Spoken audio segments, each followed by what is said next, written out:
మన ప్రభువును ప్రియరక్షకుడైన యేసుక్రీస్తు పరిశుద్ధ నామమునకు మహిమ కలుగునుగాక. ప్రభువుతో ప్రతి ఉదయం అనే కార్యక్రమాన్ని చూస్తున్న మీ అందరికీ ప్రేమపూర్వక వందనాలు తెలియజేసుకుంటూ ఉన్నాను. కృపగలిగిన దేవుడు మన ప్రతి అవసరతలను తీర్చునుగాక. పరిశుద్ధ గ్రంథములో నుండి కొన్ని మాటలు మనం ధ్యానం చేసినట్లయితే, పరిశుద్ధ గ్రంథములో దేవాది దేవుని కోసం ధైర్యంగా నిలవబడి ఆయన నామాన్ని ప్రకటించే భక్తులు మనం చూస్తూ ఉన్నాం. ఆదికాండం మొదలుకొని ప్రకటన గ్రంథం వరకు కూడా దేవుని కొరకు నిలవబడినటువంటి భక్తుల్ని మనం చూస్తూ ఉన్నాం. ఎన్ని ఇబ్బందులు కలిగినా, ఎన్ని ప్రతికూలకరమైనటువంటి పరిస్థితులు ఎదురైనా, ఎన్ని శ్రమలు ఎదురైనా, ఎలాంటి ఆటంకాలు ఎదురైనా అన్నిటిని కూడా మరి ఎదిరించి ఓర్చుకొని దేవుని కోసం నిలవబడేటువంటి భక్తులను దేవుని వాక్యములు మనం చూస్తూ ఉన్నాం. దేవుని ప్రియులారా, ఈ ఉదయకాల సమయంలో పత్రికల్లో పౌలు గారు కావచ్చు, పాత నిబంధన కాలంలో ఇలా ఇంకా ఏలియా, ఎలీషా గారు, దానియేలు, షద్రక్, మెషక్, అబేద్నెగోలు, ఇలా మనం అనేకులు మనం చూస్తున్నాం. ఎస్తేరు గ్రంథంలో జనాలను కూడా మనం చూస్తున్నాం. ఎస్తేరు గ్రంథంలో ఉన్నటువంటి కార్యాన్ని కూడా మనకు తెలుసు. అక్కడ కూడా అనేకులు ప్రభు కోసం నిలబడినట్లుగా మనం చూస్తూ ఉన్నాం. దేవుని బిడ్డలారా, మొర్దెకై, ఎస్తేరు గ్రంథంలో మొర్దెకై కూడా ప్రభు కోసం నిలబడినట్లుగా మనం చూస్తూ ఉన్నాం. అలాగే ఎజ్రా, నెహెమ్యా, వీరందరూ ప్రభు కోసం నిలబడ్డారు. దేవుని పిల్లలారా, దేవుని కార్యాలు చేయడానికి, దేవుని నామాన్ని ప్రకటించడానికి, దేవుని కోసం మరి ముందడుగు వేశారు. వీరందరూ కూడా దేవుని కోసం నిలవబడ్డారు. దేవునికి స్తోత్రం కలుగునుగాక. ఈ ఉదయకాల సమయంలో ఈ కార్యక్రమాన్ని చూస్తున్న దేవుని బిడ్డలారా, మనం దేవుని కోసం నిలవబడితే నీ పట్ల దేవుడు గొప్ప కార్యాలు చేస్తాడు. మనం ఆయన కొరకు నిలవబడితే ఆయన నామాన్ని ప్రకటించే విషయం కావచ్చు, ఆయన నామాన్ని గొప్ప చేసే విషయం కావచ్చు, ఆయన మనకు అప్పగిస్తున్న ప్రతి పనిని కూడా నమ్మకంగా యథార్థంగా మనం చేసే విషయంలో కావచ్చు, మనం ఆయన కొరకు నిలవబడితే దేవుడు మన జీవితంలో అనేకమైనటువంటి గొప్ప కార్యాలు ఆయన చేస్తారు. దేవునికి స్తోత్రం కలుగునుగాక. ఈ కార్యక్రమాన్ని చూస్తున్న దేవుని బిడ్డ, ప్రభు కోసం మనం నిలవబడి మనం ముందుకు సాగిపోవడానికి మనం ఎప్పుడూ కూడా సంసిద్ధత కలిగి ఉండాలి. దేవుని వాక్యములో కొందరు భక్తులు మనం చూస్తున్నాం. వారు ప్రభువు కోసం నిలవబడి సూరకార్యాలు జరిగించగలిగారు. అలాగే దేవాది దేవుని గొప్ప నామాన్ని ప్రకటించగలిగారు. దేవుని వాక్యంలో ఏలియా అనేటువంటి భక్తుడు, ఏలియా అనేటువంటి ఒక దైవజనుని మనం చూసినట్లయితే, ఏలియా యొక్క జీవితంలో దేవుని నామాన్ని ప్రకటించే విషయంలో అతడు ఎంతగానో తన ధైర్యం కలిగి రాజుల ఎదుట కూడా ఏమాత్రము కూడా భయపడకుండగా దేవుని వాక్కుని ఉన్నట్టుగా ప్రకటించినటువంటి గొప్ప దైవజనుడు ఏలియా. ఏలియా అనగా యెహోవాయే దేవుడు అని అర్థం.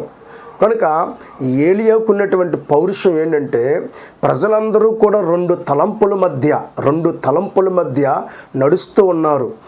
ఏది సరైనటువంటి మార్గము తెలియక తెకమెక పడేటువంటి పరిస్థితికి దిగిపోయారు. వాస్తవానికి మోషే నాయకత్వంలో నడిపించబడ్డ ప్రజలు రాను మార్గాన్ని తప్పి, మార్గాన్ని విడిచిపెట్టి, దైవ మార్గాన్ని విడిచిపెట్టి నడవకూడని మార్గంలో నడిచి దేవునికి చోటు ఇవ్వలేనటువంటి పరిస్థితిలోనికి వారు దిగిపోయారు. సమస్య వస్తే ప్రభువుని మొర్రపెట్టడం, సమస్యలు తీరిన తర్వాత మరలా లోకం వైపు చూడడం, అలాంటి పరిస్థితులు ఆ కాలంలో, ఏలియా కాలంలో ఎదురైనవి. ఆహాబు అనే రాజు సహితము కూడా మరి భయంకరమైనటువంటి వ్యతిరేకమైనటువంటి మార్గంలో నడిపించబడుతున్నప్పుడు ఏలియా ఆహాబుతో మాట్లాడతారు. ఆహాబు, ఇదిగో సర్వ ప్రపంచాన్ని సృజించిన సృష్టికర్త అయిన దేవుడు ఒక ఆయన ఉన్నాడు. నీవు ఆయనకు వ్యతిరేకంగా ప్రవర్తిస్తున్నావు. ఆయన నమ్మకమైన దేవుడు, ఆయన నిజమైన దేవుడు అని ఆహాబుకు తెలియజేసి, ఆయన నిజమైన దేవుడు అని నేను నిరూపిస్తాను అని ఆహాబుతో మాట్లాడుతున్నట్లుగా దేవుని వాక్యం మనం చూస్తాం. కనుక కర్మేలు పర్వతం ఎదుట 800 మంది కర్మేలు పర్వతం ఎదుటకు వచ్చినప్పుడు ఏలియా ఒక్కడగానే సర్వకృపానిధివగు దేవాది దేవుని గొప్పతనాన్ని నిరూపించడానికి ఏలియా ఒక్కడిగానే వచ్చాడు. వాక్యం మనం చూసుకున్నట్లయితే లోక సంబంధమైనటువంటి కొందరు ప్రవక్తలు సుమారుగా 400 మంది ప్రవక్తలు, అలాగే 450 మంది ప్రవక్తలు కలిపి 850 మంది మరి కర్మేలు పర్వతం యొద్దకి చేరినప్పుడు ఏలియా కూడా కర్మేలు పర్వతం ఎదుట ఒక్కడిగానే నిలవబడ్డాడు. దేవునికి స్తోత్రం కలుగునుగాక. ప్రజలు మార్గం తప్పి తిరుగుచున్న వేళ యెహోవాయే దేవుడని నిరూపించడానికి ఏలియా మరి పూనుకున్నాడు, దేవుని కోసం నిలవబడ్డాడు. దేవునికి స్తోత్రం కలుగునుగాక. 2 తలంపుల మధ్య ఉన్న ప్రజలకి దేవుని శక్తిని కనుపరచడానికి ఏలియా పౌరుషంగా దేవుని పక్షాన నిలవబడ్డాడు. దేవునికి మహిమ కలుగునుగాక. కనుక ప్రజలు ఏది సత్యం ఏది అసత్యము తెలియనటువంటి అయోమయంలో ముందుకు సాగిపోతున్న వారిని అందరికీ నిజ దేవుణ్ణి పరిచయం చేయడానికి ఏలియా తాపత్రయపడుతూ ఉన్నారు. వారందరికీ అద్భుతమైనటువంటి ఆశీర్వాదానికి కర్త అయిన దేవుని వైపు మళ్లించడానికి ఏలియా పడుతున్న ప్రయాస ఇంత అంతా కాదు. కనుక కర్మేలు పర్వతం మీదకి వెళ్ళేసరికి అక్కడ మనం దేవుని వాక్యంలో కొన్ని మాటలు మనం జ్ఞాపకం చేసుకుంటే, కర్మేలు పర్వతం మీదకి వెళ్ళేసరికి మరి ఈ 800 మంది అన్య ప్రవక్తలు వారు ఉదయం మొదలుకొని మధ్యాహ్నపు వేళ వరకు కూడా వారు చేయవలసినటువంటి పని చేశారు. అగ్ని అక్కడున్నటువంటి ఒప్పందం ఏంటంటే, ఎవరైనా సరే ప్రార్థన చేసి వారు అనుసరిస్తున్న ఆ యొక్క విధానాన్ని బట్టి వారు ప్రార్థన చేసి బలిపీఠ మీద ఉన్నటువంటి ఆ యొక్క బలి అర్పణ అగ్ని చేత కాల్చబడినట్లుగా మంట పెట్టకుండా అగ్ని వచ్చి ఆ బలిపీఠాన్ని కాల్చాలి. అది వారి మధ్య ఉన్నటువంటి ఒక అద్భుతమైనటువంటి పోటీ. దయతో ఈ విషయాలన్నీ మనకు తెలుసు. అందుకే నేను చాలా పైగా కొన్ని మాటలు జ్ఞాపకం చేస్తున్నాను. లోతుకి వెళ్ళడం లేదు, కానీ ఈ విషయాలు ఈ సందర్భం మనందరికీ తెలుసు. దేవుని వాక్యం మనం చూసుకున్నట్లయితే రాజుల మొదటి గ్రంథం 18వ అధ్యాయం, రాజుల మొదటి గ్రంథం 18వ అధ్యాయం మనం చదువుకున్నట్లయితే అక్కడ చాలా విషయాలు దయతో మీరు చదవండి. ఇక్కడ మనం చూసుకుంటున్నటువంటి చిన్న విషయం ఏంటంటే, వారందరూ ఉదయం మొదలుకొని సాయంకాలం వరకు కూడా వారు ఇష్టమైనటువంటి ఆరాధ్య దైవాన్ని పిలిచారు, కానీ ఎవరూ పలకలేదు, ఎవరూ కూడా ఉత్తరం ఇవ్వలేకపోయారు. అప్పుడు సాయంకాల సమయం అస్తమయమున ఏలియా ప్రజలందరినీ పిలిచి, రండి, నేను సర్వశక్తిమంతుడైన దేవుని యొద్ద నుండి అగ్నిని కురిపిస్తాను అని ప్రజలందరినీ ఆయన వైపుకి తీసుకుని వచ్చినప్పుడు, ఆ దినాన్న ఏలియా నిలవబడి దేవుని ఎదుట ప్రార్థన చేస్తూ ఉంటారు. దేవుని వాక్యంలో రాజులు మొదటి గ్రంథం 18వ అధ్యాయం 37వ వాక్యం చదువుతున్నాను. యెహోవా, నా ప్రార్థన ఆలకించుము, యెహోవావైన నీవే దేవుడివై ఉన్నావనియు, నీవు వారి హృదయములను నీ తట్టునకు తిరగజేయుదువనియు ఈ జనులు తెలుసుకున్నట్లుగా నా ప్రార్థన ఆలకించుము. 38వ వచనం, అతడు ఇలాగూ ప్రార్థన చేయుచుండగా యెహోవా అగ్ని దిగి దహన బలి పశువును, కట్టెలను, రాళ్లను, బుగ్గిని దహించి కందకమందున్న నీళ్లను ఆరిపోజేసెను. దేవునికి స్తోత్రం కలుగును గాక. హల్లెలూయా. చూసారా దేవుని పిల్లలారా? గనుక జనులందరూ దాన్ని చూచి సాగిలపడి యెహోవాయే దేవుడు, యెహోవాయే దేవుడు అని కేకలు వేసిరి. దేవుని పిల్లలారా, మరి దేవాది దేవుని కొరకు నిలవబడినటువంటి ఏలియా, యెహోవాయే దేవుడని నిరూపించడానికి సిద్ధపరచబడ్డ ఏలియా వెనక్కి తగ్గిపోలేదు, కానీ పౌరుషం కలిగి నిజదేవుణ్ణి ప్రజలందరూ కనుల ఎదుట కనుపరుచున్నట్లుగా, ప్రత్యక్షంగా దేవునికి అగ్ని దిగివచ్చున్నట్లుగా ప్రార్థన చేయగలిగాడు. గల కారణం ఆయన కొరకు నిలవబడ్డాడు కనుక దేవుడు ఒక అద్భుతమైనటువంటి కార్యాన్ని చేయగలిగాడు. దేవునికి స్తోత్రం కలుగునుగాక. ఒక్కడై ఉన్న ఏలియా దేవుని యొక్క శక్తి గొప్పదని నిరూపించాడు. కనుక దేవుని పిల్లలారా, కనుక దేవుని పక్షాన దేవుడి కొరకు నిలవబడ్డాడు కనుక దేవుడు అద్భుతం చేశాడు. ఈ ఉదయకాల సమయంలో కార్యక్రమాన్ని చూస్తున్న దేవుని బిడ్డ, నీవు దేవుని పక్షాన దేవుని కొరకు నిలవబడితే నీ ద్వారా దేవుడు మరికొన్ని అద్భుతాలు చేయిస్తాడు. హల్లెలూయా. దేవుడు నీ ద్వారా ఘనమైన కార్యాలు జరిగించినట్లుగా దేవుడు చేస్తాడు. నీ ద్వారా దేవుడు గొప్ప కార్యాలు జరిగినట్లుగా దేవుడు చేస్తాడు. కనుక భయపడద్దు. ప్రభు కోసం నిలవబడు.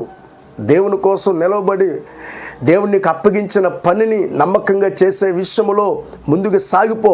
మనం ఎవరిని చూసి భయపడవలసినటువంటి పని లేదు. మనం భయపడవలసింది సర్వకృపానిధి ఒక దేవునికి మాత్రమే. మనల్ని సృజించిన సృష్టికర్త అయిన దేవునికి మనం భయపడి ఆయన శాసనాలను, ఆయన విధులను గైకుంటూ దాని ప్రకారంగా మనం ముందుకు సాగిపోయి ప్రభు కోసం నిలవబడి దేవుని కోసం నువ్వు అనేకుల్ని ప్రభు వైపు త్రిప్పడానికి నువ్వు ప్రయత్నం చేసినట్లయితే నా దేవుడు ఏలియాకి ఇచ్చినటువంటి విజయాన్ని నీకు ఇస్తాడు. ఈ ఉదయకాల సమయంలో పిరికితనం చేత భయపడుతున్నావా? భయపడకు. ప్రభు కోసం కంకణం కట్టుకో. ప్రభు కోసం నీవు నడుము బిగించు. దేవుని కొరకు నువ్వు నిలబడు. నా దేవుడు నిన్ను వాడుకుంటాడు. నా దేవుడు నిన్ను బలపరుస్తాడు. నీ ద్వారా దేవుడు ఘనమైన కార్యాలు జరిగిస్తారు. కనుక ఏలియా ప్రభు కోసం నిలవబడ్డాడు గనుక, పౌరుషంతో నిలబడగలిగి ఉన్నాడు గనుక కర్మేలు పర్వతం మీద ఒక్కడగానే దేవుని గొప్పతనాన్ని నిరూపించారు. అక్కడ 850 అన్య ప్రవక్తలు ఉన్నప్పటికీ కూడా వారు ఏమాత్రము కూడా వారి ద్వారా ఏ కార్యము కూడా జరగలేకపోవడానికి గల కారణం ఒకటే. వారు సత్యానికి విరుద్ధమైనటువంటి మార్గములో వారు జీవించారు.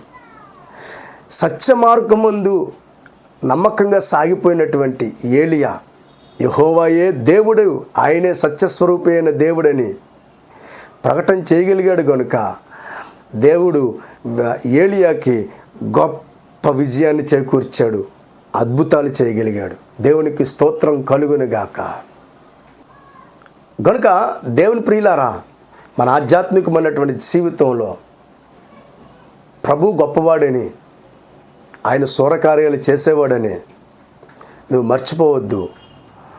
గిద్యోను ఫిలిష్తీయులకి భయపడి గానుగు చాటును దాక్కున్నాడు. దేవుని దూత వచ్చి పరాక్రమశాలివైనటువంటి గిద్యోను అన్నాడు. అంటే చూడండి, అంతవరకు భయపడ్డ వ్యక్తి ఎప్పుడైతే దేవుని దూత గిద్యోనుతో మాట్లాడాడో గిద్యోనికి కొండంత బలం వచ్చింది.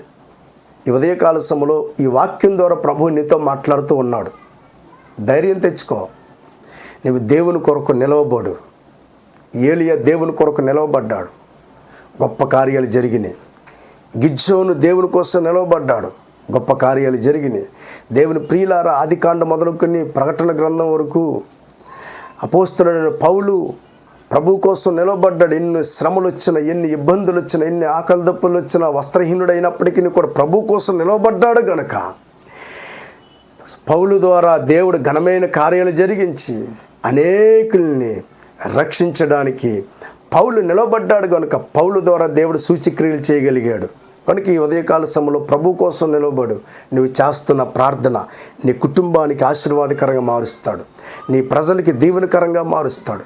నీ ప్రజల కుటుంబాల్లో క్షేమాన్ని నీ ద్వారా కలిగినట్లుగా దేవుడు చేస్తాడు. కనుక ఈ ఉదయకాల సమయంలో ప్రభు కోసం నిలవబడు. నా దేవుడు నీ ద్వారా ఘనమైన కార్యాలు జరిగించును గాక. God bless you. చిన్న ప్రార్థన. ప్రేమ కలిగిన దేవా, అయ్యా మీ వైపు తిరిగి మీ కొరకు నిలవబడిన వారికి శక్తిని దయచేయండి. ఏలియా మీకోసం నిలవబడ్డాడు. యెహోవాయే దేవుడని నిరూపించగలిగాడు. మా ఆధ్యాత్మికమైనటువంటి జీవితంలో కూడా మేము బలహీనులం కాకుండా మీ కొరకు నిలవబడి అయ్యా నీ నామాన్ని ప్రకటించే విషయంలో, నీ నామాన్ని ఘనపరిచే విషయంలో బహుధైర్యాన్ని ప్రదర్శిస్తున్న తండ్రి, నమ్మకంగా అధికారులు ఎదుట కావచ్చు, అయ్యా ప్రజలు ఎదుట కావచ్చు నా దేవా, ధైర్యంగా నిలవబడి నీ నామాన్ని ప్రకటించడానికి, నీ నామములో ప్రార్థించడానికి మా ఒక్కొక్కరికి నీ సహాయం చేయమని వేడుకుంటూ యేసు నామము ద్వారా ఈ ప్రార్థన అడుగుచున్నాము తండ్రి. ఆమేన్. దేవుడు మిమ్మల్ని దీవించునుగాక. ఆమేన్.